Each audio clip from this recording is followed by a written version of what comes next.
deya.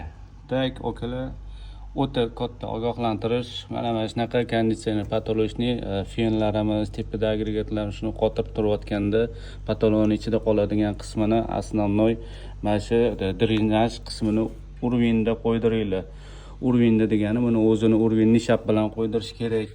Bu yerda ham hozir nishab bilan qo'yilmaganning hisobiga drenaj chiqib ketadigan, davolli ichiga kirib ketadigan joyini balanda fenimizni urvini pastda bo'lib qo'yganning hisobiga bu yerda mana talinkasidan suv toshib patolon ichiga bir 2 yil 3 yildan beri tushib yotgan, oxiri mana patolonni almashtirishga majbur bo'lyapmiz.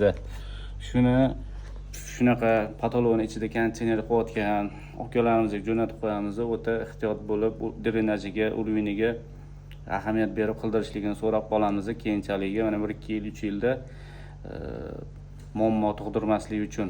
Hozir bu yerda yana boshqa xonalarimizda ham shunaqa kichkina muammolar bor, ularni ham bartaraf qilishimiz kerak. Shunaqa patolonni ichiga konditsioner qildirayotgan akalarni jo'natib qo'yamiz. Joningiz sog' bo'lsin akalar. O'ta ahamiyatli bo'linglar.